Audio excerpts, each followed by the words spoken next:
Indiana. We are simply passing through history. This is history. Welcome to the Young Indy Chroniclers, a podcast about the making of the show The Young Indiana Jones Chronicles, which first aired on ABC in 1992.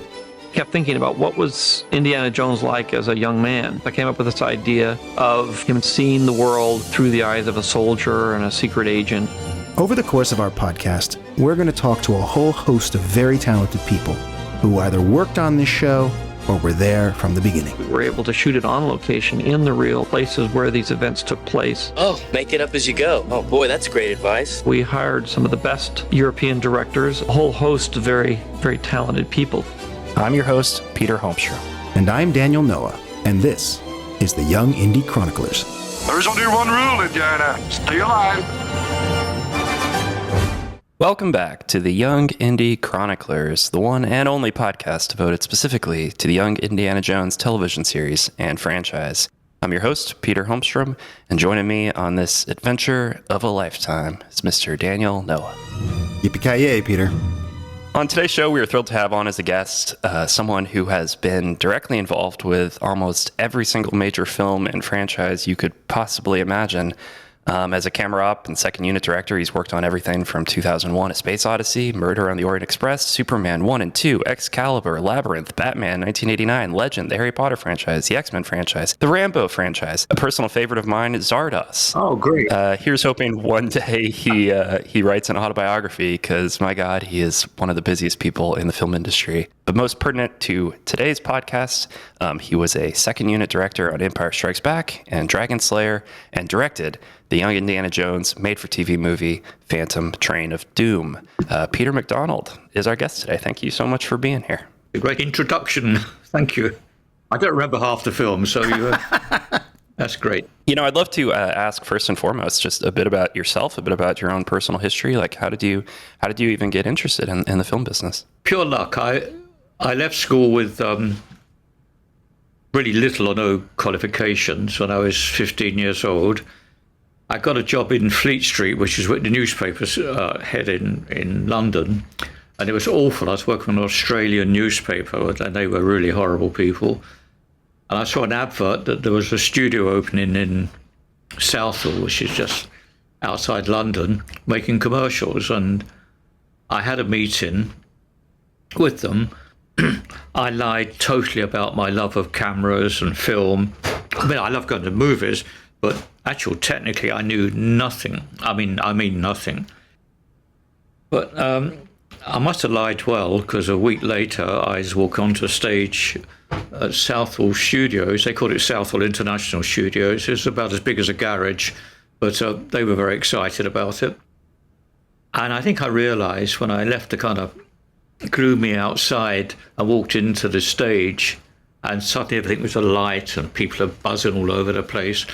And there's excitement, a real excitement, you know. And even though you're doing, basically at the time, crap commercials, there was a certain kind of feel about it. And I think I knew I was home. I think I knew then that this is what I wanted to do if I was lucky enough to pass the tests and all that type of thing. And of course, I totally screwed up. Almost the first thing I did was fog the film, which, I mean, film shouldn't see daylight. No one told me that. I suppose I know that, obviously. Wow. And I opened the film in daylight, and that was a very good start. Luckily, my boss then was a kind man, and I met him many, many times in the following years. And he kind of said, "Okay, you've screwed up now. Let's hope that's the last time." And so he gave me a second chance, and I grabbed it. I can with both hands.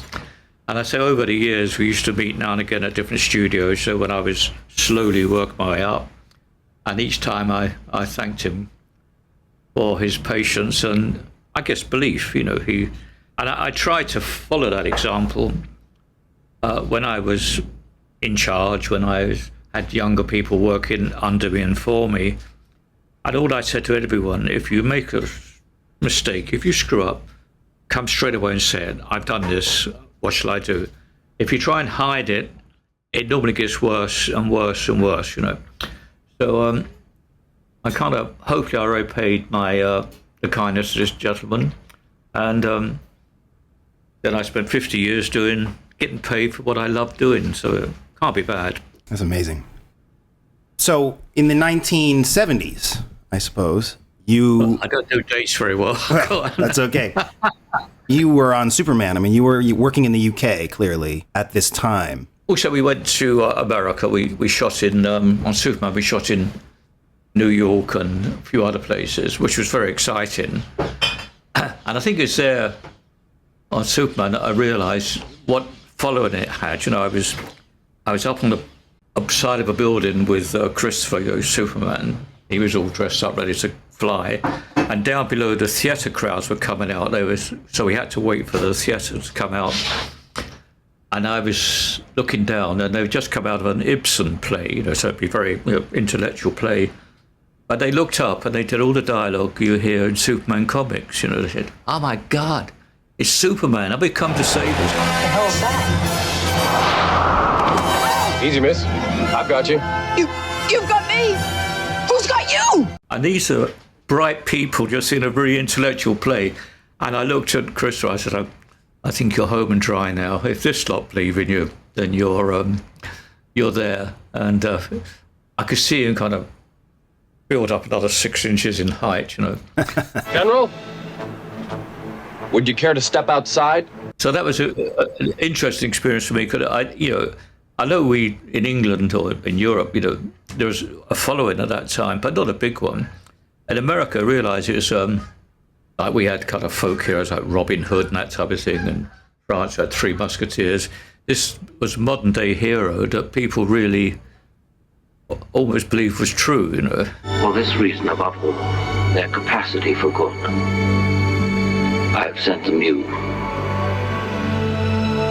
my only son.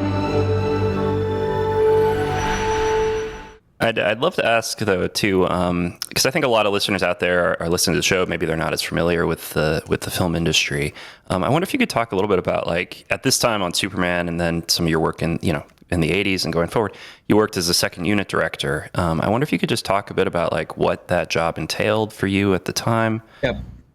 Well, firstly, I was a camera operator, which in England is you work very, very closely to the director. So you're almost, at times, even co-directing. It's not the same in America, but in England and in France as well, you work very close with the director. And then from that, you learn, obviously. You learn by mistakes, you learn by, luckily, if you work with people like, you know, Dick Donner, who really gives you some headroom to, you know, express yourself.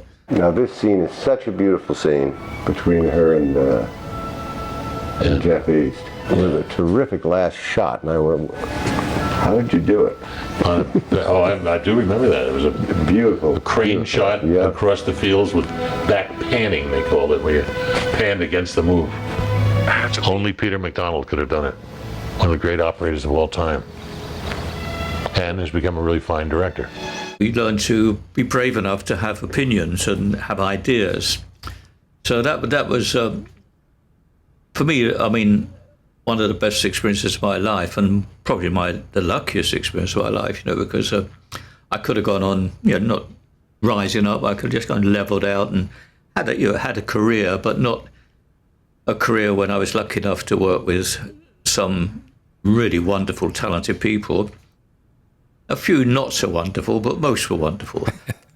Now you will know who was not wonderful. I mean, if you want to say, but we don't.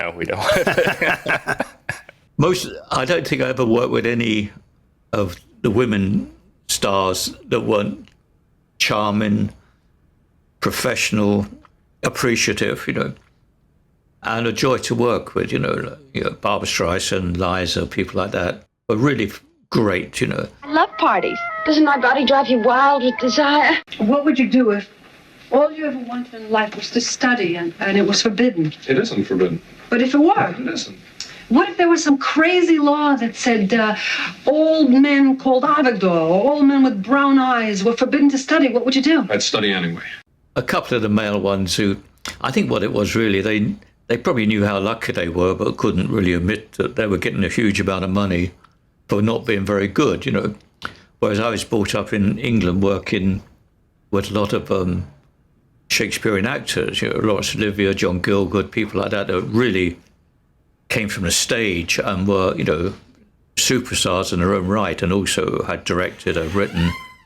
So that they were, you know, a great inspiration for me anyway. And as I say, just be already very, very lucky that, you know, I could have that experience and be treated like I was slowly, you know, with respect, you know. General Urquhart, we have no more space and we have no more supplies. And since a prisoner of war has more chance than no chance at all, I have a mind to ask the Germans to accept our wounded into their hospitals if we could arrange evacuation. Have I your permission to try? Certainly, if Weaver agrees, but I hardly think the Germans will. You know, I'd love to learn, because in the, I guess it would have been 79 or so, you were hired to work on The Empire Strikes Back, which would have been your first crossover with Lucasfilm and kind of that world. I wonder if you could tell me how that came about and any recollections you have of working on that movie. I don't know really how it, because I'd done, you know, a few quite big second units, and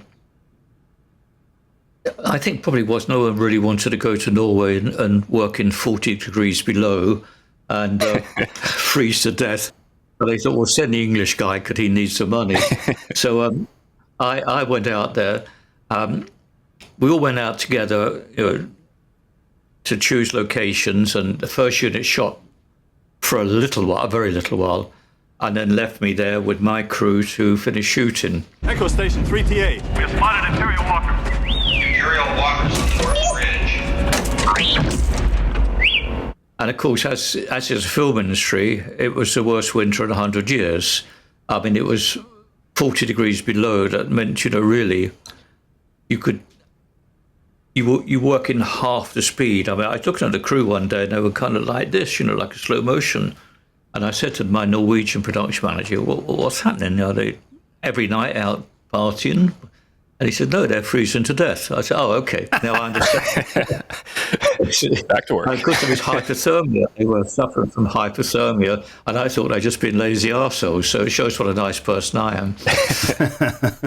So your work then on the movie, would that have been kind of on the Hoth sequences primarily, or did you also go and work at Shepperton Studios on some of the interiors? No, I did. On Empire, I really enjoyed the stuff in Norway because it was really exciting.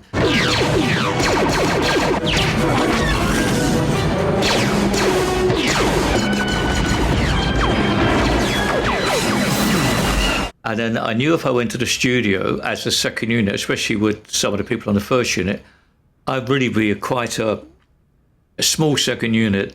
And they would say, oh, do an insert of a door opening or do the, you know, it wouldn't be exciting. Whereas the Norway and what I've been used to, like with people like John Borman, were doing sequences, you know, and that's really exciting, you know. One man, one king! So I very gratefully said, no, I wouldn't go to the studio and shoot that. I was obviously very polite about it. And I was quite happy that I made that decision because I have nothing but good memories of the exciting stuff and not the boring stuff. What was it like for you after you shot so much of the snow battle with people, and then you see the movie and they have these giant machines walking through sort of over a lot of the footage that you probably shot, right? I mean, what was that like for you at the time? That was so new. Yeah, I was very lucky because you probably know the names now. Madelyn might remember. The American visual effect chief knew that I was inexperienced. Phil Tippett, perhaps? Dennis Mirren, maybe? Yeah, and explained exactly, what we were doing, how it would fit in, how the stuff would marry together. Because this was all the time. It doesn't seem like it now, but it was all quite revolutionary, So I had good advice. And also I had, 4, 5, 6 cameras. So I would obey those storyboards with 2 or 3 cameras and then shoot what I felt was not more exciting, but could add to it with the other two cameras. So I got, in many ways, the best of both worlds. I was obeying the rules, which I don't always do, but it's good to, when it's people like Lucas, it's probably best to, and also allowing to express, what I wanted to do as well. So it's a very good experience. Apart from the bloody weather, of course, which I said the coldest winter in 100 years, and as you put your head out the window at the hotel, you actually just froze, and it was quite a challenge, But we were well looked after. We were very well equipped, clothing-wise. The cameras had big heating systems, otherwise they wouldn't even work, And the main camera was older than me. It was about 50 years old. It was an original Technicolor camera, which was when I had 3 strips of negative, the original color camera. And it was still working all those years later and never gave up, never ever stopped working. In fact, there was a day where we were hit by a blizzard, a really bad blizzard, and the Norwegian guy said to me, out of here, we just got to leave everything. Hotel. And I said, you can't leave. He said, go. And he was right. We got our snowcats, rushed off, and this blizzard came in. And the following day, we came out again, and the whole landscape had changed because of this blizzard. And where's the equipment? Now I've got to phone up George Lucas and say, oh, by the way, your favourite camera you've had with 40 years, I've got somewhere in Norway. Oh, no. I was looking around and rehearsing my speech and telling you, and it had a little Honda generator with it as running the heating system. And under the snow, it was a great advert for Honda. Under the snow, it was still working, and that was just keeping the heater going. Oh, boy. So when we uncovered the very old camera, it was there, looking a bit sad, but it was there. And so I didn't have to phone up George and say, oh, by the way, George, you're not going to be very happy about this. Wow. So it was, I say, a challenge. I think what also, my experience of Thor has been the crew unite. The more of a challenge, the more the crew unite round what the challenge is, Especially, I think European and English crews, are used to having not everything they need or were then. So you're used to having to make things work, and we did. I think we're all fairly proud of what we did, and the studio, and they seemed happy. And I was having a bit of trouble with one of the producers, and George says, "Stop, leave him alone. He's doing what I want." And so then I didn't know that at the time, but George just said, "No, I like what Peter's shooting. Don't interfere. Just let it happen. Things might not work sometimes, but overall is what I want." So that was a very lucky break for me. And I say, you're working with people that now it would be quite normal, but the knowledge they had then was far superior to anything we were used to in England. Well, you mentioned calling George and talking to him during Empire Strikes Back. When did you meet George Lucas, and then what was your working relationship with him in those years? I don't think he liked snow, so he stayed in LA or New York. And obviously all the rushes were beamed straight off to him. And we had we had very, very good storyboards. And what I did, I think I've said this before, I obeyed the storyboards totally, which you have to do. But I had several cameras, and I would also shoot extra stuff. So George's a very good filmmaker. He really has a great mind. So he saw the stuff we were shooting. I realised I was obeying the rules, but I was also giving them extra, you can't sit in an office somewhere in LA or New York and draw all the imagination of what it might be like in Norway, 40 degrees below, blizzards. So very often on the day you see something that's better than you've been told to do. But obviously, as I said earlier, you do what you've been told and then add extra to that, And that was, I think, definitely appreciated. And I say George said, just let him go, let him carry on the way he is, So did you meet him at all during the production of Empire Strikes Back, or would you have met him maybe years later? Not really, no. I think it might have been a couple of conference calls, when we saw each other on the... Because those days there wasn't that type of video link-up. So I knew very well that I would hear very quickly if he wasn't happy, And because, at the time I was given quite a big break for me, and, they could have sent a really top American over or something like that, and they gave me the opportunity, which I grabbed with both hands and really appreciated, Didn't sleep too well. I used to lay in bed at night seeing all this footage in the ceiling, and it never seemed to work. But then when we saw the stuff, and of course sometimes you wait a week before you see rushes when you're in a remote place, So by then you're panicking like mad. And on my left eye, I can see my wife standing there because she wants to say something, and I can't stop her because she's an American.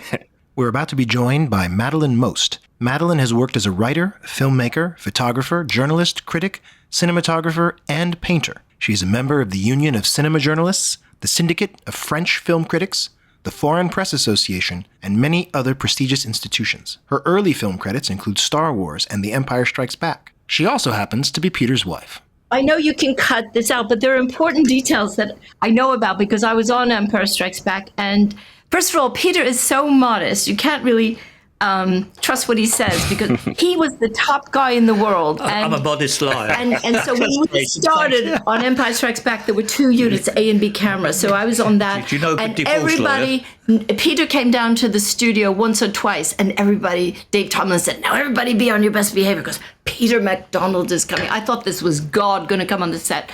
So anyway, they begged him to take over after Norway. I mean, we started shooting in the studio. Well, we got delayed by Stanley Kubrick, of course, but we were waiting and waiting and waiting. George came out like once a month, but in the beginning he was there, but he disappeared. On the first one, as you know, he was there all the time, but he didn't like it. So what he's talking about, this guy, it was Gary Kurtz. Yeah. Because Gary Kurtz he was nailing the thing down. He was in every shot and everything, and I have respect for the guy, but he was in people's faces. So he was the guy who was trying to dominate Peter or do whatever. And that's when I only found out later. George said, leave him alone. I like what he does. But that's what Gary did. So that fills in the blank. But they begged him, and he must have gotten a call from Robert Watts or from Bruce Sharman, because that's how the procedure was. They found out where you were. But Peter was the top guy in England then, because I know through Dave Tomlin, Steve Lanning, Roy Button, Peter was like it. They fought to get him. So that's contextual. I'll be quiet. I doubt that. I wish I'd have known that then. I'd have charged more money. Right?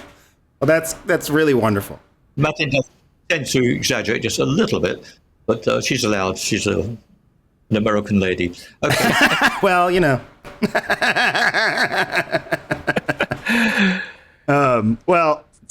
this is really wonderful context, and obviously moving your career through the 80s. I mean, this you were the top guy, you became the bigger guy. I mean, by the end of the decade, you're directing, Rambo III, this massive action film with armies and airplanes and all sorts of stuff. This mission's important, John. I want you to come with me to help me lead the team. What do you say, John? I put in my time. What's that mean? It means my war's over. Rambo, something went wrong. Trotman was a good man. You're just leaving him? What do you expect us to do? Send in a Delta team? Create an international incident? What about me? Who is this John Rambo? You'll find out. What do you think this man is? God! Oh, God will have mercy. He won't. I'm Sly. I said, yes. The armies are okay. The helicopter's okay. Sly's your problem. Who are you? The worst nightmare. From an outsider's perspective, and would love to hear your perspective as the insider. George is doing this television show that we're doing this podcast about, the Young Indiana Jones series. They have a first season on ABC. It seems to do okay. And I think one of maybe the common review criticisms was that the show maybe didn't have enough action, that it was a lot of talking, a lot of rooms. And so out comes this TV movie that's called The Phantom Train of Doom that is clearly an action film. The year is 1916, and World War I is raging. Young Indiana Jones finds himself headed for East Africa as a corporal in the Belgian army. An unforgettable adventure awaits him as he meets up with a group of very unlikely commandos. Their mission is to find and destroy a German train whose flatbed-mounted cannon is devastating the Allied troops. It won't be an easy assignment as they prepare to meet the Phantom Train of Doom. In Indiana Jones and the Phantom Train of Doom, we wanted to make a real old Indiana Jones adventure. So there was a very unique situation that happened in World War I where this group of very old hunters and trackers and people who lived in Africa formed a regiment. And what fun it would be to have all these old men on an adventure together with this young teenager. It has lots of high escapades, mystery, and lots of action. It definitely is one of my favorite episodes. And you're the director. So do you recall, were you approached? It seems like there was some intention. We're making an action film and we want to get the action guy. Yeah. But what was your recollection of that process? Being amazingly nervous because you're given this bloody great train to shoot on, which trains at the best of times are not easy. Your big action sequences, the star of the film, who wanted all his own stuff, so he's running over the top of the carriages of the train, and I think, fuck, if he just slips once, I got to phone him up and say, oh, by the way, do you have anyone else in mind? So, but he, even the old English actors, and they were, some of them were Freddie Jones, but they're in their 70s. And I got doubles for them. And Freddie said, Peter, I said, who's that man there? Looks a bit like me. Well, not really. I said, well, that's your double. He said, double? Double for what? Oh, we're not as fast as we used to be, and the bones do creak from time to time. But age and treachery will always triumph over youth and speed. So I said, well, stunt. He said, I do my own fucking stunts. And this is a 70-year-old man. And I said, no, it's on top of a train. We're going at 40 miles an hour. And he said, no, I'm doing it. And I must admit, they were wonderful. All these old English actors used to do all their own stuff. I mean, we wrote, we had it. We weren't stupid, Because, you kind of train doing on a roof at 30, 40 miles an hour. It's quite scary, And, but they did their own stuff. And at night, I had meetings and that type of thing. Go back to the hotel, which we just had one hotel there where the actors stayed and a few of us stayed. They would also stayed in an encampment. And all these lovely old actors, by now have had about 5 or 6 drinks and they're reliving the day and, do you remember? And then they start talking about their past. Oh, do you remember we're working with Olivia and old Hamlet? And so these lovely old men are spending their days jumping from one train to another and all that type of thing. And at night, remembering their days playing Shakespeare and Chekhov. How are the chips going, Matt? All a cracking and a bubbling. If only that judge at the Old Bailey could see me now. You will go to prison for 6 years, he said. Well, you will be taught a trade that will enable you to take up a useful place in society. Me in society, Matt. Still, I'll be able to cook my own steak and chips. Should you ever have steak and chips to cook? A couple of times when I said, I think we'll use a double, not you. And they said, oh, no, Peter, no, it'd be much better to use us, And so they were incredible. I mean, I have very, very fond memories of these guys. And I knew them all most before. And I met them a few times afterwards. And they make you realise, what actors really can be about, and not some of the younger ones who all they think about is how big their car's going to be and their trailer's going to be bigger than anyone else's. These were just very old, very professional, great actors that loved doing what they were doing and did it very well. And even now I feel kind of, when I think of it, they're all unfortunately gone now, but when I think of them now, I get choked up thinking that I don't think there's another group ever going to come along like that group of people, Do you remember, when you were hired to do the episode, did George call you? Did Rick McCallum call you? How were you approached to direct? I think it would be Rick McCallum. I don't think I don't know how, but I think my name came in via George and a few other people who said, you should give this English guy a chance. I don't think Rick was overjoyed about that, and he made it quite clear that he wasn't the happiest person that I was there directing.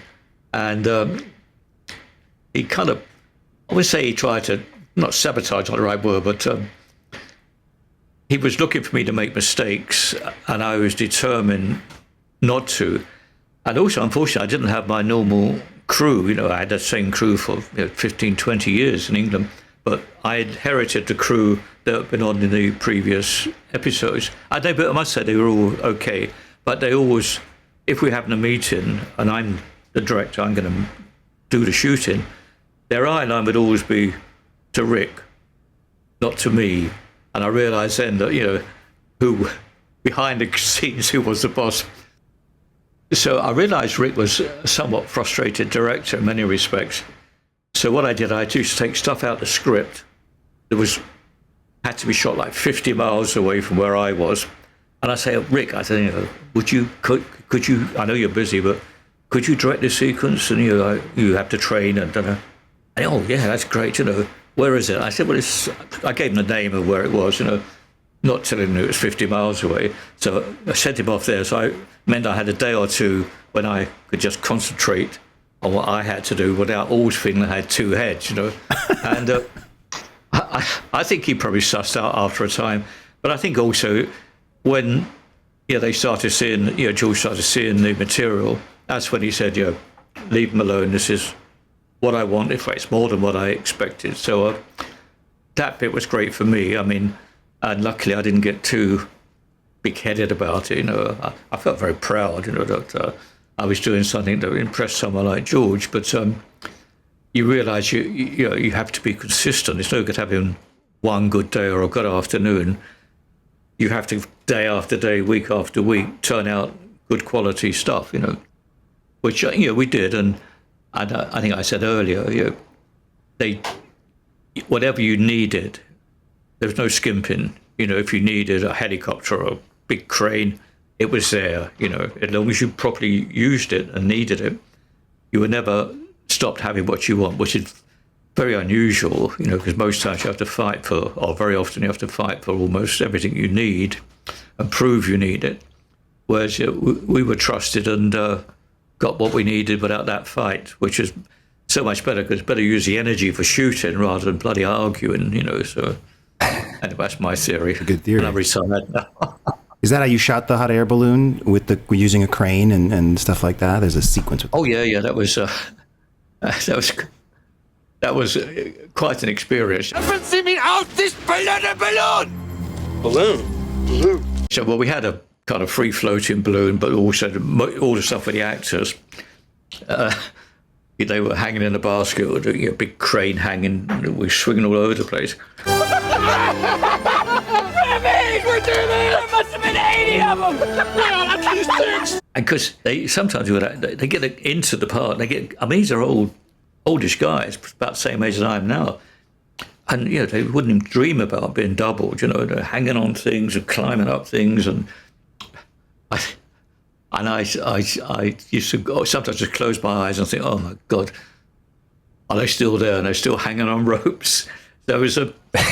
You're stealing my pistol! I want the letter! It was, I think, it's a good experience. And also being in quite a remote area, so at night, there's nowhere to go. There was an encampment where most of the crew lived in tents and catering, and there was a small hotel where the actors went and stayed, but most time people all got together and spent the night eating, and being English actors, drinking was always very, very important. I used to look at some of these guys, I thought, oh, shit. It's 1 o'clock in the morning. And I was like, oh, shit, maybe go to bed now, up at 6:30, Oh, yeah, thank you. Yeah, well, just one more, barman. And I said, they're a different breed now. I mean, they've gone now. They're all, but they were brought up this way. They brought up in the theatre and films, and drinking was part of the process. Yeah. Part of the system, and also being on time. There's never. I mean, I've worked with some fairly big actors in my time, and there's nothing for them to be an hour or 2 hours late. None of these guys were ever late. They might have felt like shit, but they were always there in the morning. They knew their lines, and they probably promised themselves they'd go straight to bed when they get back to the hotel. But of course, they never ever did, because they were always tempted to tell a few more stories. And I used to walk through the bar at night sometimes, and you'd hear them telling stories. Sometimes the same story you'd hear about 5 times in a week. I remember when we were at Science Fair, do you remember? I said to Lawrence Olivier, and they just chat away to each other. And but they were saying, I found it was like a privilege to have worked with them and been part of their history. That's amazing. I'd love to go back a touch here in regards to the episode, because as we talked about, this episode just had so much action, so much effect shots, so many moving parts. What do you recall? What was kind of the prep process like for the shoot? Were you involved with that, or was this more of George and Rick McCallum kind of organizing that? We scouted location, and I mean the difficult thing was obviously finding a railway line that we could shoot on, and you find in Africa that it's not like in Europe or America. The timetable, the express comes through at 8:30. No, we had to clear the line, but we didn't know quite when, because it might be 2 hours late, it might be 3 hours. No one knew, so we had kind of lookouts about 5 miles down the track, looking out for the smoke and warn us, because we were always close to a siding, so we could slip off quietly. And we never really. I mean, you have to be very sensible, because you can't have trains colliding, not unless you're John Frankenheimer. And also you're always very wary about danger. I mean, I'm laughing now, but when you're there, you have many sleepless nights, thinking what could go wrong.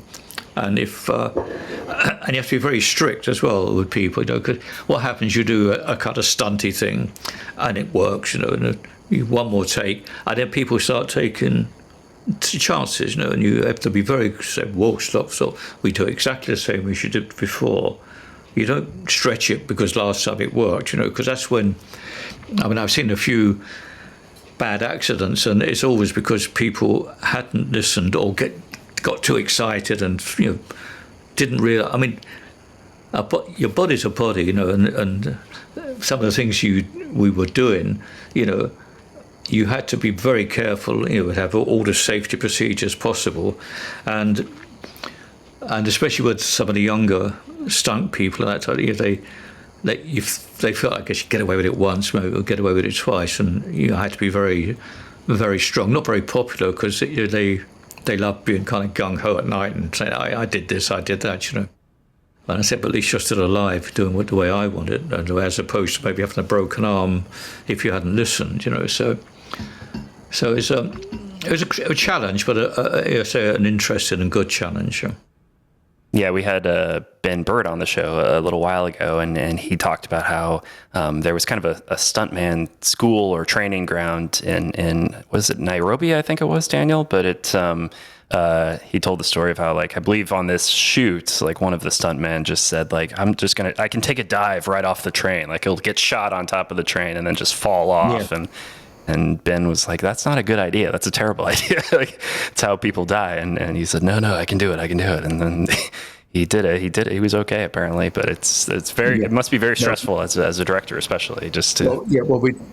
I was involved in one of these. I don't know if it's that one, but when there's a fight on top of the train and the guy gets thrown off, and what we had, where he was going to land, we trains to 30 miles an hour, so it's very difficult. I had it all dug up and softened and stuff down, but you knew if the sequence had lasted 10 seconds later, he was going to land on the kind of softish stuff. He was going to land on the rocks and shale, so you had to be quite well, very strict at times, and cut if you thought things hadn't worked out. No, we start again, and you have to obey the rules, And so I don't think we ever really had. I was a few bruises and probably maybe a cracked rib or two, but we never had anything really serious, which used to, keep you awake at night worrying about that type of thing, Has anyone told you you sound exactly like Michael Caine? Yes, I wish I had his money, but yeah, he's much better looking than me and really rich. I have worked with him, so it's... Giles, remember what the General said. We're the cavalry. It would be bad form to arrive in advance of schedule. He's a very, very nice man. Also, he's about 6 inches taller than me, but we won't go into that. Well, who's counting? Do you have any recollection of what it was like to work with the stars of the show? So Sean Patrick Flannery, Ronnie Couture, some of the... Oh, they were. Sean, quite a serious young man, very, very professional.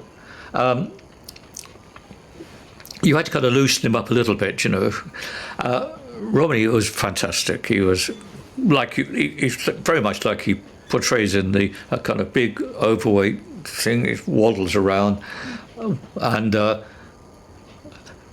last person in the world that should be doing stunts or anything like that. I mean, it's ridiculous. So he should be sitting behind a desk somewhere or running a car park, and suddenly you say, "Oh, by the way, you run across a train." You've done okay, yeah, okay. I do it, you do, and he was good. He was good as gold, and in fact, all the actors, Tom Bell, everyone got into it.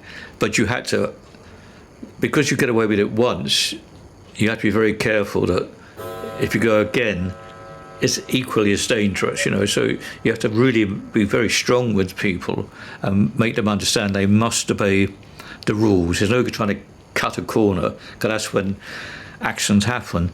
And if you're dealing with, trains, planes, cars, motorbike, accidents can be very, very serious, and I said earlier, you have quite a few nightmares sometimes, laying in bed at night thinking, oh shit, tomorrow we're doing this and what could go wrong. But you also have to be very positive, because you can't go to work that way. You have to always be like, you know what you're doing, which you don't always, I can assure you, but you have to make the crew believe in you, that you can know what you're doing and you really sort it out, and there's no danger there at all, and so and then you hold your breath and close your eyes for a few hours while we shoot. So, but I wouldn't do anything else. But I don't have to do anything else now because I'm nice and old and retired. But it was a wonderful, wonderful life, and many good memories, and lots of friends all over the world. Which is great. No, look, it's a fantastic episode. It's so much fun. What do you remember? And I don't know if you were involved in the casting of the episode, but Paul Freeman, who plays Salu, who's one of the main characters. Obviously, the actor was in Raiders of the Lost Ark, playing Belloc. Yeah. So, had you worked with him before the Young Indy episode? Sad thing about going old, my boy. The world thinks you're used up. No good to anybody. Terrible waste, really. Spend your life gaining wisdom and experience, and then nobody wants it. No, I hadn't, but obviously I knew of him, and in fact, nearly all the actors had a really strong past. I think they relish doing that.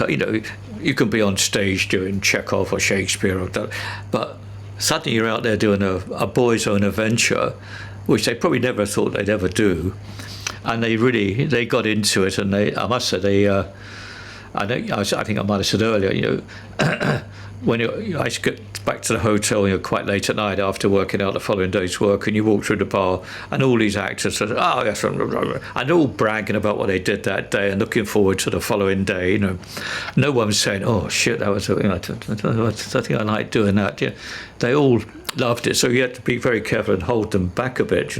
Well, we should be safe enough down here, all right. What are you talking about? The whole mountain's about to blow up. You say, no, you're not doing this, your double's doing this. And you can talk to your double, you can show them how you move, but you are not doing this shot, And they get quite upset about it, I say, no, we're going to put in close-ups of it, but the public think you're doing it, but I can assure you, you're not. And they understood that you were worried about them, and I mean, I know myself. I've done quite a lot of things that I couldn't even think about doing now. They were dangerous, and you hang on the side of a train, rattling through the African undergrowth. You think, shit, if something did go wrong, it's not as if you have the hospital around the corner or a helicopter to come in. You're very remote. I mean, we always had a medical person with us, but I say you did worry a lot, and especially with some of the younger members of the crew that would get a bit gung-ho, and you had to really take them aside and make clear to them if they carried on that way, they're home, because and they're home walking, not in a box, and so people like you understood you were caring about them, but also taking things to the limit that you felt was safe, Can I say something? My wife is coming. Maybe we should wait till the end, but can you cut this out? Can I say something? We can edit this. So I never watched this. I watched this last night. We watched this together, and I was like screaming with, oh my God, this is such an action movie. I can't believe you didn't get awards. This is like so great. This is as good as Indiana Jones. And I was just like freaking out because it was so good. And I was saying to Peter, I can't believe that. Shows the confidence she has in me. But, you did something good. But no, the other thing is that I'm trained in England. So I started in England, then I worked in Hollywood, New York and Hollywood. But they did this. They did that on the train. They did that for real. I mean, that is unbelievable. People don't understand. I mean, you normally in LA, you'd have straps or belts or bands holding you on. They're on a moving train. I mean, I just couldn't believe my eyes last night. Well, you mentioned being with him during Empire Strikes Back. Were you not in Africa? Like, I guess, where were you when he was shooting this movie is really the question. When did he shoot this movie? Because it would have been 1992. So this aired in 93. We knew each other. We worked on we were on the crew of 3 films in the 70s, which was Empire Strikes Back, Dragon Slayer, and Superman. But he's the big shot. He's the big shot in England. Huge shot. I would never dare go near him. It was only in LA. You see how shy she is, don't you? No, it was only I was writing for film magazines because my career had changed. And the funny thing that I was making a documentary called Le Train Fantôme, and I had written to George because I worked on the first and second, and I wrote to him, can you support this film and help me, blah, blah, blah. So he gave me his name. And I said, I'm making this film called Le Train Fantôme about a deportation convoy, of resistance fighters in France. And I always wondered, where did he get that name from? Anyway, so Peter and I hooked up in 97 when he was on Batman and Robin, and I was interviewing him for an article. There are things about me that you wouldn't understand. I know you're a dedicated bachelor. I know you've had your wild nights. Wild doesn't quite cover it. So this wasn't in 1997. In 1992, I was in France, being a journalist or something. So that's why I was saying this is outstanding. I mean, I grew up in the camera department, and I know what you can and cannot do. And maybe that's why they did it in Africa. You can't put actors on top of it, right? I mean, my God, the insurance. Can you imagine in America? I mean, in America, you light a fire and everybody, am I insured for $10 million? So anyway, I just wanted to say that last night, I couldn't sleep. I was saying to Peter, I can't believe you did this. How did you not become an A-list director? How did you even agree to do second units? So that brings me to a second point, because I worked, being a girl, I had to work with everyone once, because if you stayed with somebody, you think you're with them, even though I was married. So I worked with all these DPs all around the world, and I saw how they worked and everything. But Peter is unique in the second unit because he's 19, 20 years old. He did 3 films with Laurence Olivier, married to him. He was always, the English operator is glued to the director, and they plan the shots. So, with Blake Edwards or Murder on the Orient Express. Sidney Lumet or John Borman. Fosse. He says to me, I didn't go to university. I said, are you kidding? You had a fucking tutorage from the top directors in the world. And they glued to him. And that's how they bumped him up to director. So, from a camera operator, because he knew how to think. And he's got this particular brain. But most second unit directors are not like now, not like him, not like his brain. And also that's why they made him a producer, because he doesn't have any bullshit. He doesn't tolerate any excess in the budget. Everything's got to be on the screen. And he really fights with the producers. He fought with American producers, and he'd tell them right to their face, you're full of shit and things. I was there, watched the meetings at Fox. And, like Hugh Jackman said, only Peter can direct me in Wolverine. Great. Stuck in an elevator with 5 guys on a high-protein diet. Oh, wait. Dreams really do come true. So just shut it. Only the action. I mean, he could make I'm thinking of something gross now, but he could make a commercial for any kind of medical product, and it would be an action film. This is him. I mean, if you ever saw Legionnaire, I mean, that's a bridge too far, and that's because everyone trusted him and everyone loved him. Actors love him. We go to places and they run up to him. So he had the trust of everyone. You didn't talk about Bridge Too Far or Dickie Attenborough, but he has this thing. You should go in another room because this is weird saying it face to face. I'm enjoying this. He's unusual. There are not second unit directors like this. And the second unit on Empire, as I said, we moved from being A and B camera into, first you have to cover the main sequences wide and tight, but then it was so much picking up because we were going slow and slow and slower. So I kept saying, why didn't you take that job? Because they couldn't find a good director to direct. They had John Barry, but then he died of meningitis the same night. So it was floundering around the second unit. And he just did it out of pride because he didn't get along with a person who I will not say their name. But it was just, he didn't like this guy. So he turned down this incredible film.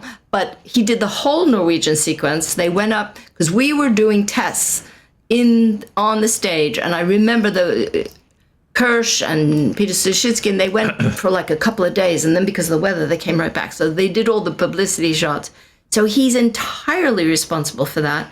And George was watching his work because the Russians did come into Elstree and we did screen them in the cutting room. So everybody was closely watching his work. And what was your role on The Empire Strikes Back? I was a camera assistant, clapper loader camera, second camera assistant. And I was on the first Star Wars, that was a fluke. And then they asked me back to come on to Empire Strikes Back. So I was doing 8 months in the studio and he got all the fun to do. But it also carries over with Harry Potter because, Peter's directed, like on the fourth one, he directed most of the film. The main unit the director gets the credit, but it's all action. If you're watching a film, a Harry Potter film, you're there to watch the action. You're not here to the little lines, blah, blah, blah, to the plot. No, you're there to watch what he does. So that's the big deal with the DGA. They don't get residuals as second unit directors. The third AD, the people who run for coffee and make up but he who made the film didn't get any money. And that's the only story I knew in the past about Indy Chronicles, because Peter would say, I've got this running joke with George Lucas. He decides he doesn't pay residuals. He just decides he doesn't do it. Anyway, I'm going to leave you. You got over a shot. Things have gotten a little more complicated. I don't want to hear about it. I don't want to hear about it. Well, actually, I was going to ask you before. You finished the episode. Did you ever get any feedback from George about this TV movie? Did you get to see it with him? Did you get to go to the ranch while he was editing? I went to the ranch, which I was amazed about, because I was picked up at the airport and driven. And I said, when do we arrive at the ranch? He said, we've been driving through it for half an hour. So I hadn't it wasn't a right. It's like he owns half of the area. The following day, I went straight. They had nice accommodation. I went straight to because I was very tired. And there was some food there, and there was a loudspeaker. And as I walked into the room, someone said to me, "Oh, hello, Peter MacDonald, welcome." And I looking around, I said, where are you? And it was nowhere near just a speaker. I thought, well, they probably got a camera on, you know. They said, and by the way, the food is in the lounge for you. And I said, well, I've just been in the lounge and there's no food there. And they said, you know, the food is now in the lounge. And watching this, there was a whole table of beautiful food, no wine, obviously, because all drink, but food was there. And then the following day, I woke up very early because you're jet lag and that. And I started walking through the estate, and I think I walked for about 2 hours, and I didn't seem to come to anything civilized. It's all, you know, huge countryside. And eventually, you know, I was picked up and went to his, I think they call it a ranch, anyway, where his offices were, you know. And then underneath the offices was a whole cellar full of equipment, you know, all editing and stuff that we hadn't seen. You know, everything he had was brand new, and he showed me the edit that they'd done without my involvement at all, obviously. And I didn't think it's very good, to be quite honest. And it was one of the big scenes in the trenches. And he said, well, what do you think, Peter? And I'm looking out the window, trying to think, what do I say? And I said, well, I have to tell you, I look out the window onto your estate and I see 5 beautiful cars, 3 great big houses. And I said, back home, I look out the window and I see an old Volvo and a little garden. I said, so you must be doing something wrong. And maybe I'm doing something wrong. I didn't realize, luckily he had humor. And he said, well, what do you think? And he allowed me to say what I felt was wrong with the edit. And I wanted much more cutty. He wanted it to be long, smooth shot. And it wasn't, to me, it wasn't that way. It was, you know, trenches and explosions. And I must admit, he had the editors, and I did my cut, and he saw it, and I think he used like 80% of it, you know, which I thought was fantastic. I suppose you'll have to eat. I'll take it. What a fellow! Always ready to sacrifice for his comrades. I think for me it was a very good experience, you know, and it was also it's very exciting when you're trusted to do something like that, you know, and it's obviously very nerve-wracking. But I must say, I loved every second of it. I really did. I couldn't wait in the morning for the alarm to go at 6:30 and get down there and start again. And I had mostly really good crews, many of which I know all my life, and it was good fun to do. And it's also wonderful when you have a production that basically gives you whatever you need. You don't have to argue. Most times you say, oh, I need this, and they go, oh, well, why do you need that criteria? Whereas that team, you say, I want this. So, okay, Peter, it'll be there tomorrow morning. So there was no discussion about what you needed, which spoilt you for later jobs when everything you wanted you had to argue about and go in the corner and sulk if you didn't get what you wanted. So it was a good experience, I must say, and one I look back with great fondness. Yeah, it's something we keep hearing on this podcast, and also just hearing other stories about Lucasfilm and George. It's like he was very pro filmmaker. Like he really, if he hired you to do a film or a TV episode, like he trusted you to do it. Yeah. And he made sure that you had everything you need to do that. And I think most people in the in the rest of the world who aren't in the industry don't realize that's incredibly rare. Like most Hollywood studios are just breathing down your neck. You don't get final cut. You're often not even allowed in the editing room, and it's a very different kind of world out there. And yet George, it seemed like it was such a positive collaborator. I've been quite lucky in that respect. I've always been heavily involved, but yes, you're right. There are times, and I blame sometimes the secondary director. They don't fight for their position. You know, I mean, you shoot all this stuff. You know what you shot. It goes to someone 3,000 miles away who's probably thinking about other things. Yeah, cut. And some of the really classic stuff you shot ends up in the trash. So I was lucky when I was invited out there, and you have to be very, quite not English, you have to be quite polite and that type of thing. And say, oh, that's very good, thank you. But did you think that's shot so-and-so? And then you slowly get them to put stuff back in that you think was better, and in my opinion was better. So that was, and I think, George was, I think has said to them, listen, let him, express what he wants. Because, the great thing about editing now, you have everything there. You edited it before, so press a button, it comes up again. It's not like the old days of cutting film together and having to then redo it again. So, you could re-edit the whole sequence, and if they didn't like it or like pieces of it, you just put it together. So, I spent my whole life before that really on the floor, not in editing. I was a shooter, and so it was quite a new experience for me, and quite intimidating, to walk into that little.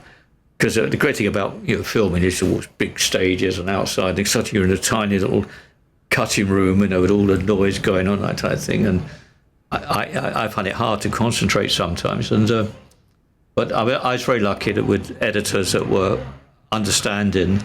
I've met a few that luckily I didn't have to rework with, who kind of, it's almost like my way or the highway. I've done this and da da da da, and. But everyone I've worked with, lucky enough, would listen to you.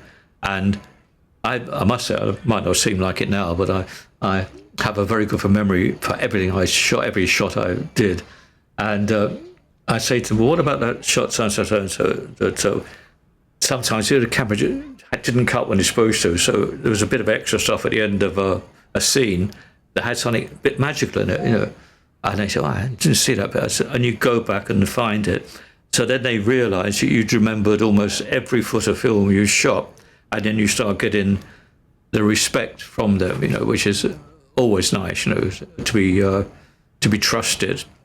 And so it's, I think I've said it about 8 times now, a really good experience, and one I will try and live on the rest of my life. Thank you so much. I do want to ask, just so I can put it on the record, what is your wife's name? The boss. I'm his wife. You are my fucking wife. I married you. Jesus. I am Madelyn Most. I have my own life and my own career. And she married. The reason I was asking is I felt that we should add your name to the guest, the guest list. So I wanted to add your name. Yes, because I knew George on the first one. I got very close with Carrie and Harrison and Mark. And they just picked me because they were winding up Gil Taylor, the cinematographer, because he's a real womanizer. So they thought, oh, we'll really wind him up. Sorry, he's dead now. So we made it up in the end because when you slept with him, I came on the floor. Like they called me up at 9:00, turn up there, and I had no idea why. Anyway, he wanted me fired, so nobody talked to me for a couple of days. And then it turned out that George and Marsha had said, well, we watched her work. She's doing her work, she stays. And so I stayed. And then for some reason, they invited me back 3 years later to Empire Strikes Back, which I turned down because I was working with Richard Goodwin. I said, oh, no, I can't. I'm working on a film. And then my crew, this guy who trained me, Dave Lenham, he said, Maddie, I think it's a big film. I think it's better for your career. So I went on to Empire Strikes Back. So we shared the camera room with all the guys on The Shining, and they became the next crew. So that's how we're all kind of related. But this guy, I was like terrified of this guy. And so when I was writing about, actually I was going to do a story for some film magazine about, I think it was Peter Suschitzky, and then he flew back to London. So I called up Stephen Goldblatt. I said, my deadline is like on Wednesday. What am I going to do? Because he was doing Batman and Robin. He goes, come out and see me. So I started and I did everybody. And then I turned it in and he goes, no, the real guy, the guy not taking care of the $20 million actors, that's Joel Schumacher. The real guy making this film is this guy called Peter MacDonald. I said, no, I don't want to see him. I know him. And they said, no, he's making this film. I swear to God, this is what they said. So Stephen Goldblatt forced me to see him. So when Peter got his divorce, he said, "You owe me this amount of money." No, but I knew Stephen because Stephen was I was part of a documentary company through my first husband, Michael Davis. And the difference, I had gone to film school. So why I was not, you can't say you're friendly with George, but I mean, I understood when he came out to direct the film. He came from film school. I went to film school. The English hated people from film school. The feature crews hated Roger Deakins.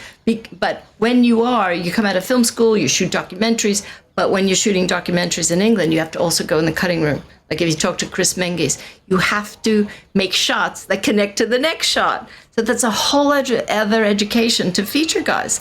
So I, coming from schooling in a lot of different countries and university and then film school, it was a whole other thing in my mind than the guys that are T-boys and their fathers are cameramen. So that's why they didn't like me. I was a total outsider. I put on a fake British accent and I tried to osmose into, on the first Star Wars, I hid because I knew everybody hated a woman on the camera. But that's different from the feature guys who start when they're 15. They're the son of somebody. Peter's not, although he became the son of Jeff Unsworth. And Peter never had to look for a job. He knew whatever Jeff Unsworth was doing for the next 25 years, he was doing it. Where I had to fight for every single job that I ever had. So anyway, that's me, Madelyn Most. You must have been incredibly young in 1976. I'm having a hard time wrapping my head around this. I was very young. I left my family in New York at 14, but I always lied about my age to get into school. So I was adding like 4 and 5 years so I can get into universities and special schools and everything. And then now these days I like to say, well, I was really very young. No, I was about, yeah, Carrie and I, that's how we became great friends. And my husband at the time, he was shooting a very important film in Africa and Paul Simon was doing there. So we were hanging out together. And also we were women, very opinionated women. And she had her friend Lynn Goldsmith out there. And we're going, what are these lines you're saying? This is total bimbo. And even on the first one, it was so corny, the lines. We were laughing. And everyone was laughing when, I love you. Yeah, I know. I mean, it was hilarious. And Irv was the greatest director. He'd listened to everybody. Everybody loved him. So that's why I keep saying to Peter, what would that have been if you had been on my crew? But in the end, it was Chris Menges, who was a close friend of mine through documentaries, and some other guys who weren't that nice. But anyway, And John Barry was wonderful, but he died the same night that he came on. Well, no, maybe he was on a week or so. And it probably would have been a different film if Peter had taken on second unit. But, he had like 5 offers at a time. And, he always said, oh, yeah, I was scrounging for work. No, he had people queuing up for him. Peter, you found a woman who really loves you very much. No, it's the love of the work, really. Oh, thank you.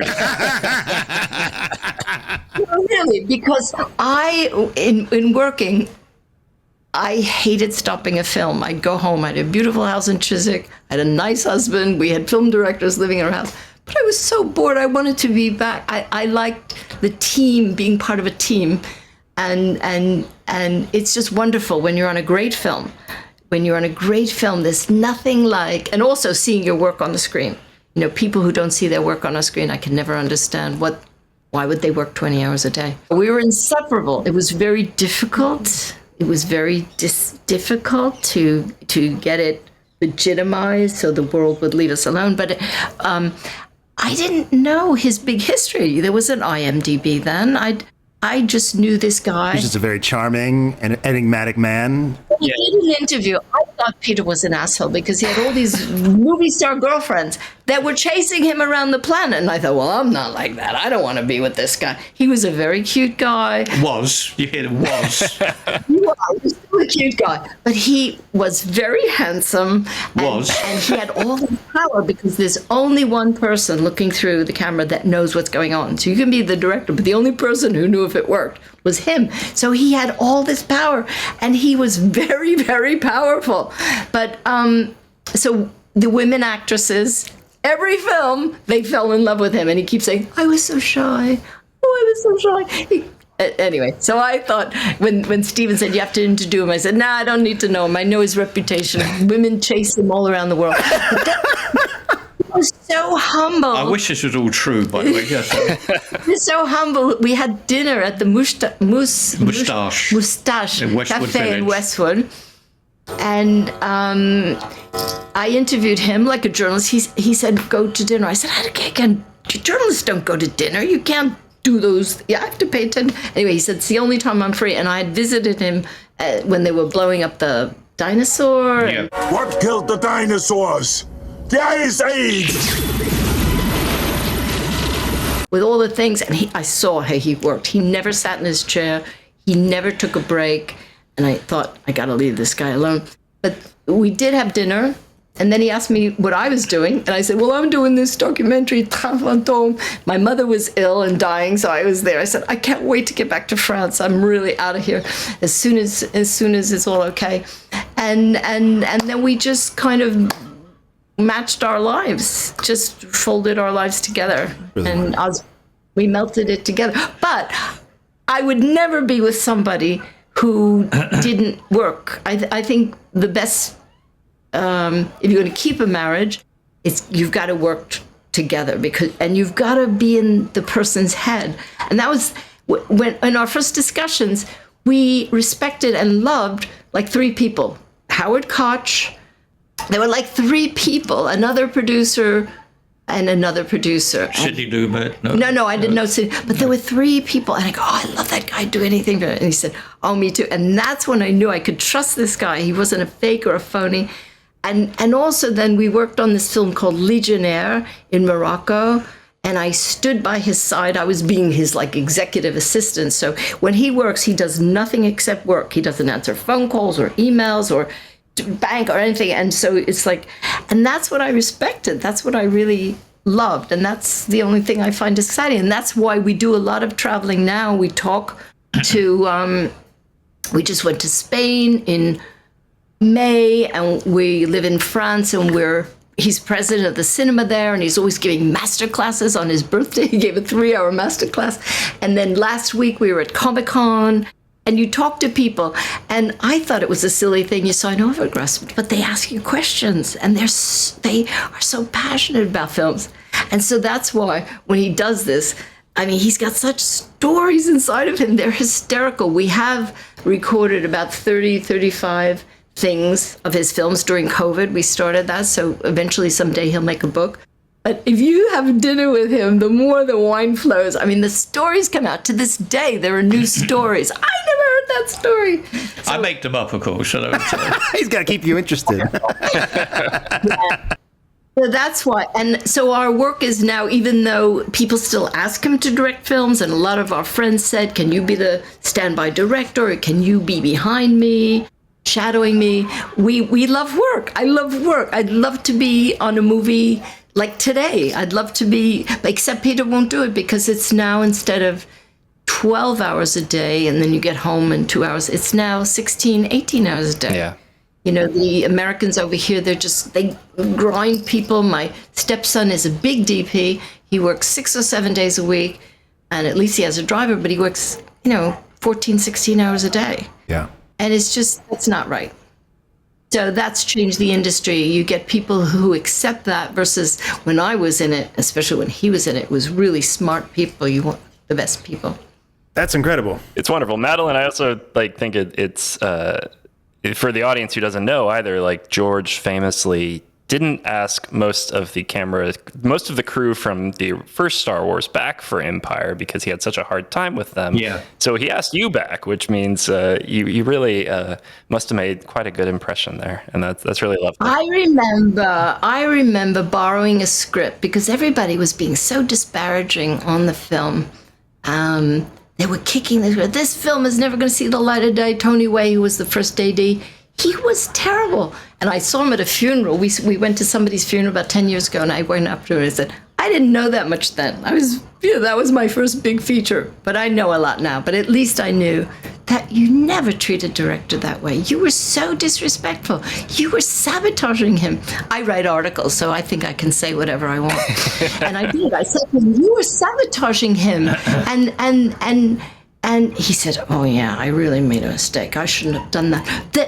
And Gil Taylor, when I went to his house before he died, and I stayed like 4 or 5 days to do an interview with him, I said, "Why were you so mean to me? Why do you have all this baggage?" He said, "Oh, you have to understand. I work for Hitchcock, and I had to bring the tea on a tray, on a silver tray with china, and that was just the way I thought." I said, "But when George said I stay, you parked in front of my camera department at 8 o'clock at night in your red convertible Porsche asking me if you wanted to give me a ride home. I mean, what was that?" So I called these guys out. But the other thing is, so they were saying this film is never going to see the light of day. And I borrowed Peter Cohn's script and I read it during the weekend. I said, "You guys are really wrong. You really don't know." Because they come from literature. They all come from Oxford and Cambridge. And like Peter worked with Gielgud and Larry. You should tell him what Larry said to you. Peter, sometimes I think you think I'm a silly old cunt. And I said, "I never thought you were old, so." I mean, that was the kind of thing I worked with. Who was that great writer who died? Dennis Potter. And even though I was camera crew, and that happened with Dennis Potter, that can I please talk to you? And we were told not to talk to Alec Guinness, so I sat behind him one day. I was waiting to something, and he looked at me, and I looked at him. He said, he kept looking at me. I said, "I'm not allowed to talk to you." He said, "Why not?" He said, "I've been told not to talk to you." And then eventually when it broke down, he had a lot to say to me. We had a lot to talk about. So I also was a pain in the ass on the first Star Wars because I didn't want to go at home. I went up to the models and the planes and the art department, and I stayed there as long as I can. And then I went up to the editing department because, and Marsha was there, and I don't think our friend was there yet. It was just Marsha, and I kept asking her about the film, and I was curious. So maybe they thought I was weird, but I was so enthusiastic about this film. I thought, this is so cool. These men dressed up as white lobsters and everything. And then I put on my New York accent. They said, "Who are you? Where are you from?" I said, "I'm Madelyn. I'm from New York. Where are you from?" And so Carrie, they were all, it's like, psh. And so we bonded because, there's an icy distance with English crews. Maybe not anymore, but then it was those are the actors. You don't talk to them. And they're isolated. They're lonely. They want friendly people. They want warmth on set. They want hugs and kisses and things like that. So that's maybe why they asked me back. I have no idea. Once Patricia Carr said something like, "Well, sometimes you just hire people on the crew because they make everything feel better." I know when they were mean to me, his friend Steve Lanning was really mean. I had a camera cart where all my lenses were, and I kept it clean and everything. And Lanning told all the extras to put all their headgear and their swords and everything. So when I went to get my lenses, I couldn't find anything. It was like a wardrobe trunk. And it was stupid Steve Lanning who kept sabotaging me. Anyway, so there were men, most of them were pretty hostile. On the second one especially, there was a bad guy, and I just called him out. He accused me of breaking a camera. I said, "I worked with this camera 3 years ago. It never had this thing." He said, "You broke that camera." And in front of everybody, I said, "You're a liar." And it was silence, and I didn't realize it was 8 o'clock in the morning as people on the stage.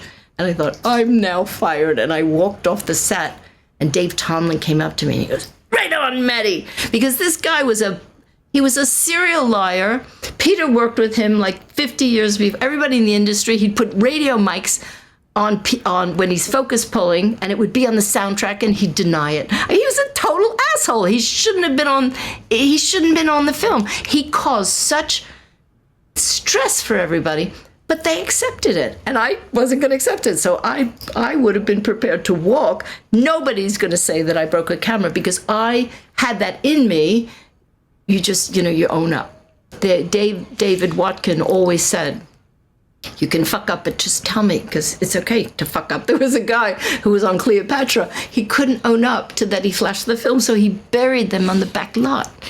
To this day, we think we know who it is. So, you take this so serious, but I just was different. There's other things I could do, it was a job, and in the end, I had come from documentaries, very political documentaries. I was always chasing Nazis with my husband.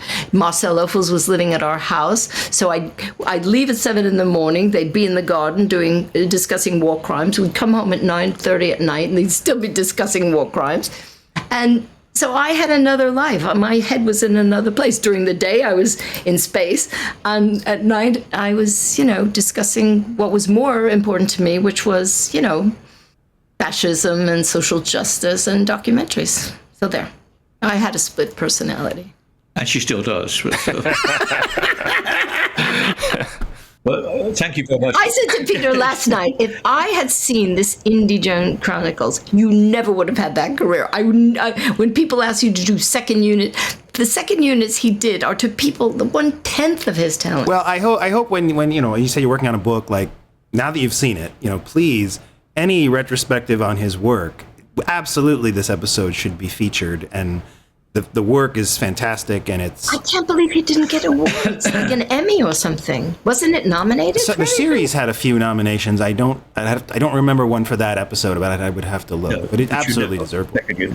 But George liked it so much he made it into a TV movie of the week, didn't he? And that's how it aired too. What's funny is they've all been edited into TV movies. In the last couple decades.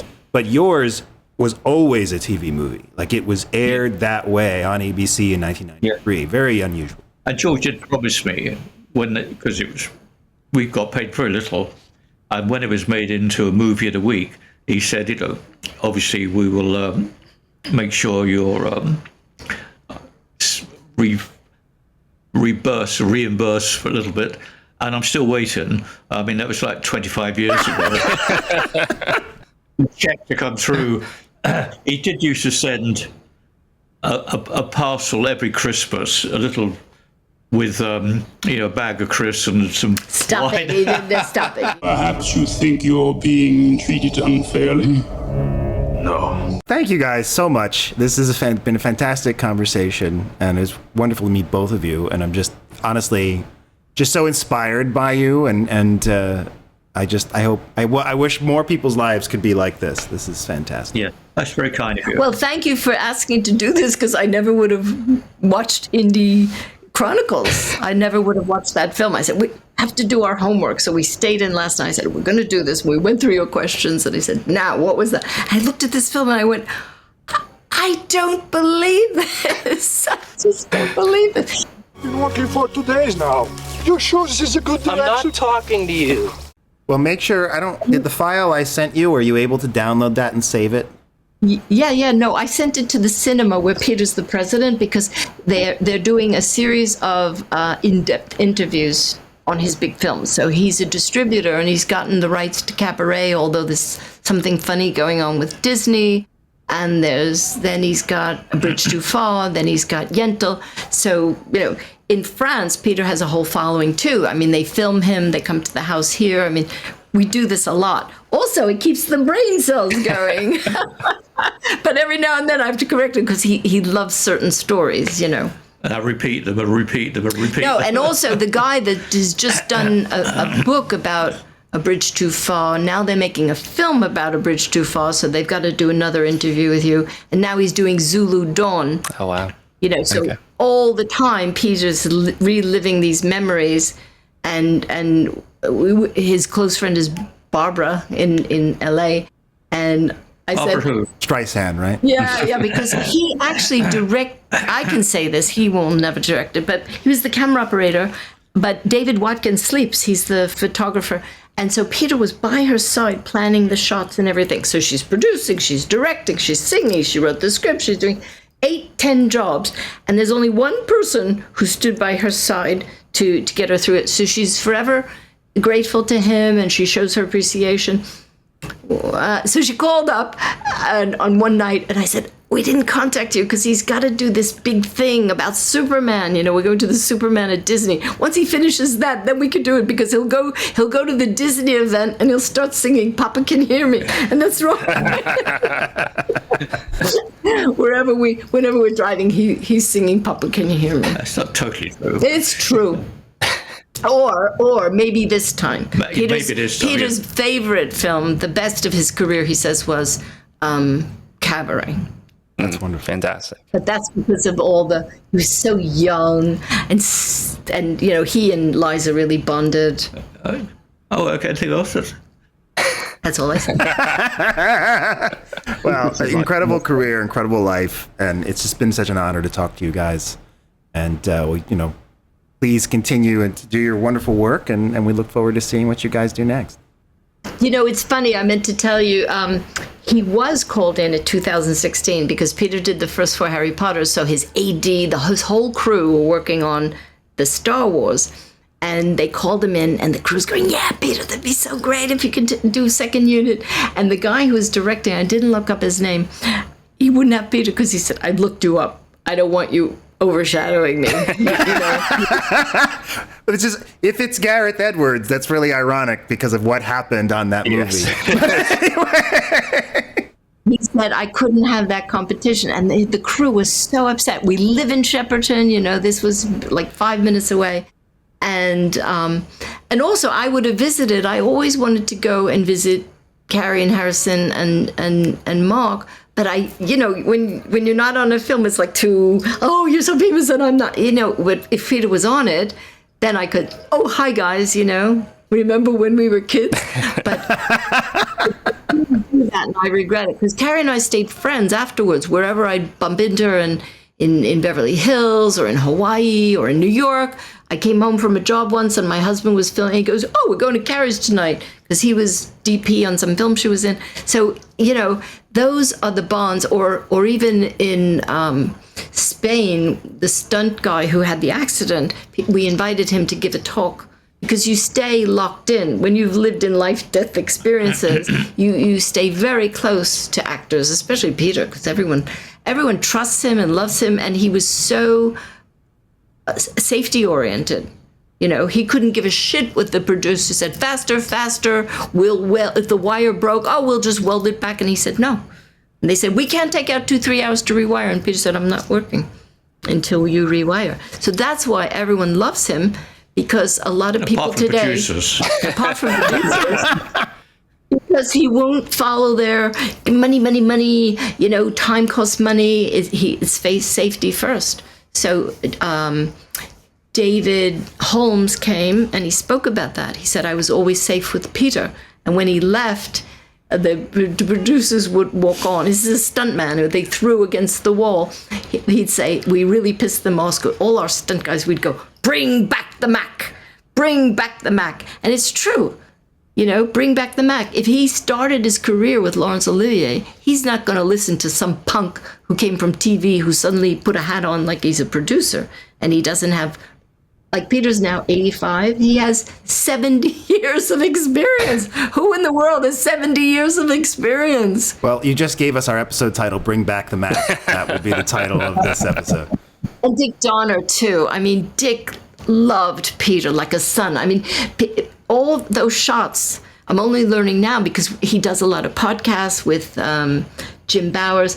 And Peter said, well, Dick went off for lunch. And then he came back and he said, Dick, during lunch, I found this thing. How do you like it? In the cornfield. And then we come up like this. And Dick goes, yeah, okay, kid, you try it.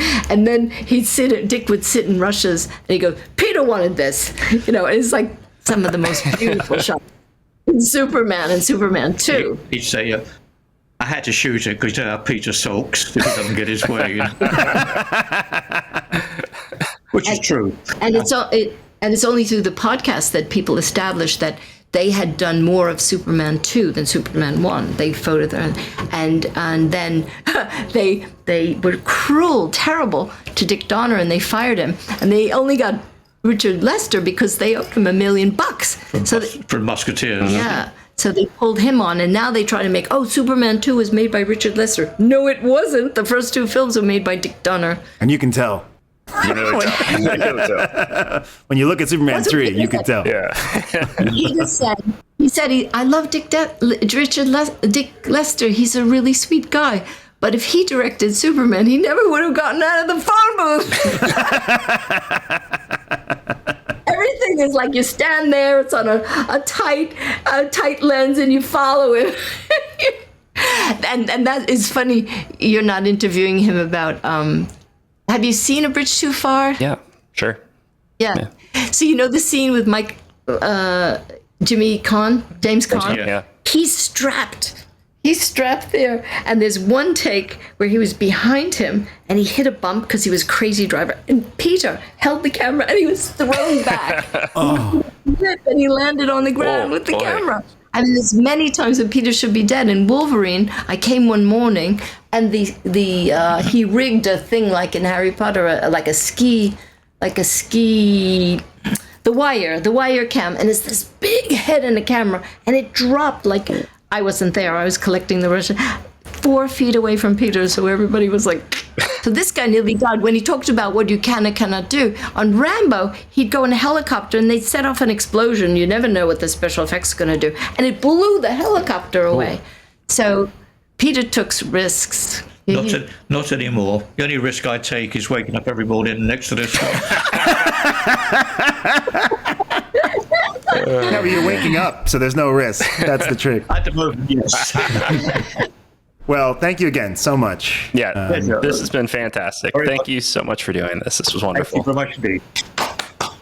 Thanks a lot. All right. All right, guys, take care. Listeners out there want to get in touch with us, you can find us at Young Indy Pod on Instagram, and hope you'll rate us 5 stars on all your podcast feeds. So for Daniel and myself, thank you very much for joining us. Till next time, keep the adventure alive. A soldier's first duty is to obey orders. His second, to survive.